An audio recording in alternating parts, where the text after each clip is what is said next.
आंतरराष्ट्रीय बाजारामध्ये आता सोनं आणि चांदीच्या दरामध्ये मोठी घसरण झाली आहे। एकाच दिवसात 12 वर्षातली सगळ्यात मोठी घसरण नोंदवली आहे। याचा परिणाम भारतीय बाजारावर दिसण्याची शक्यता आहे। भारतीय बाजारात मोठी कपात अपेक्षित।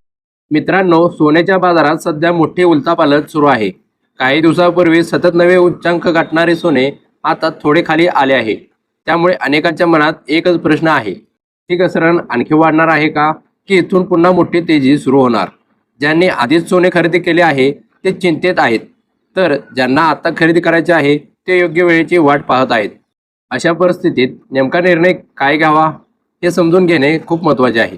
आजच्या व्हिडिओमध्ये आपण जाणून घेणार आहोत की जागतिक बाजारात नेमके काय घडत आहे, अमेरिका आणि इराणमधील वाढत्या तणावाचा सोन्याच्या किमतींवर किती परिणाम होत आहे, मध्यवर्ती बँका इतक्या मोठ्या प्रमाणात सोने का खरेदी करत आहेत आणि याचा सामान्य गुंतवणूकदारांवर काय परिणाम होणार आहे। यासोबतच दिवाळीपर्यंत सोन्याचा भाव किती जाऊ शकतो, तज्ज्ञांचे नेमके मत काय आहे, सध्याच्या भावात सोने खरेदी करणे योग्य ठरेल का, की अजून काही दिवस थांबणे फायदेशीर ठरेल, याचीही सविस्तर माहिती आपण पाहणार आहोत। इतकेच नाही तर चांदीच्या किमतीचा अंदाज, सणासुदीच्या काळात मागणी कशी राहू शकते आणि गुंतवणूकदारांनी कोणती रणनीती अवलंबली पाहिजे यावरही आपण चर्चा करणार आहोत। त्यामुळे हा व्हिडिओ शेवटपर्यंत नक्की पहा, कारण शेवटी आम्ही तज्ज्ञांनी दिलेला सर्वात महत्त्वाचा सल्लाही सांगणार आहोत, जो तुमचा गुंतवणुकीचा निर्णय बदलू शकतो। जागतिक बाजारपेठेमध्ये खळबळ माजली आहे। मध्यवर्ती बँका मोठ्या प्रमाणात खरेदी करत आहेत आणि सोन्याच्या दरात ऐतिहासिक वाढ होत आहे। मित्रांनो, हा आहे सराफा बाजार। सध्या हा त्याचा सर्वोत्तम टप्पा आहे, पण हा प्रश्न आहे की दिवाळीपर्यंत ही गती कायम राहील का? तज्ज्ञांच्या मते सोन्याच्या तेजीमध्ये अजूनही काही वाव आहे। तर मग या सर्वकालीन उच्चांकावर सोने खरेदी करणे अजूनही शहाणपणाचे ठरेल का? आपण गुंतवणूक करावी की बाजारात सुधारणा होण्याची वाट पाहावी?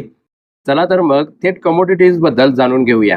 बाजार तज्ज्ञ ज्या प्रकारे ट्रेंड पाहत आहेत, म्हणजे अमेरिका आणि इराण यांच्यातील वाढत्या तणावाने जागतिक बाजारपेठेची दिशा पुन्हा एकदा बदलली आहे। पश्चिमी आशियातील वाढत्या तणावामुळे महागाईबद्दल चिंता वाढली आहे, ज्याचा परिणाम सोन्याच्या किमतीवरही होत आहे। बाजारात सोन्याचे भाव पुन्हा एकदा प्रति अंश सुमारे $4,000 पोहोचले आहेत। पण बाजार तज्ज्ञांच्या मते सोन्याच्या किमतीत मोठी घसरण होण्याची शक्यता खूपच कमी आहे।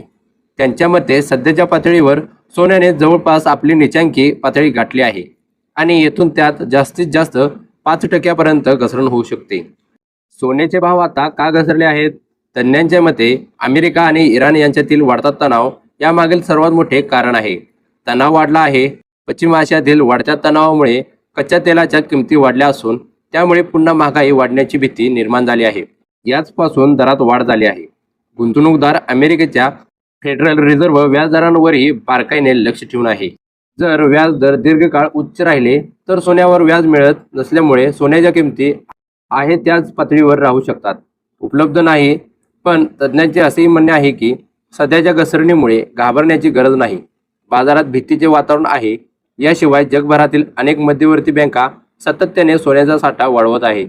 आर्थिक अनिश्चिततेच्या काळात सोने सुरक्षित गुंतवणुकीचे साधन मानले जाते, त्यामुळे मोठ्या संस्थांकडून होणारी खरेदी ही सोन्याच्या किमतींना मजबूत आधार देत आहे।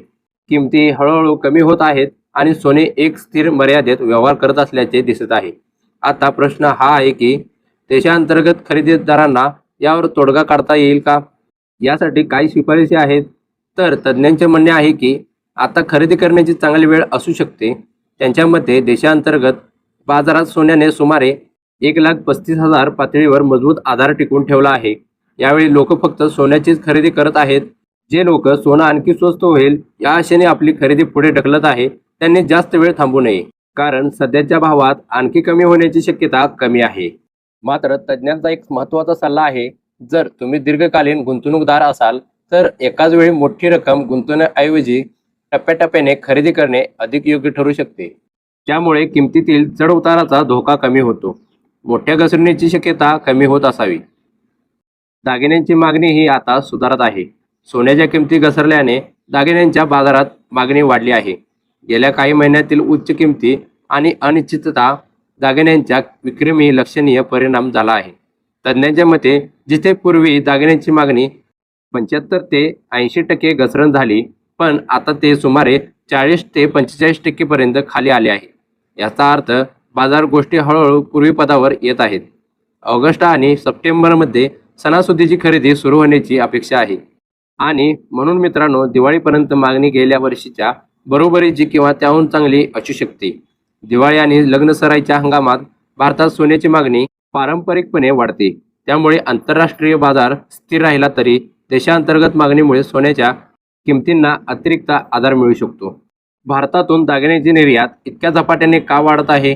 तज्ज्ञांच्या मते भारतीय दागिन्यांची निर्यातीतील वाढ ही डोनाल्ड ट्रम्प यांच्या वक्तव्याशी थेट संबंधित नाही.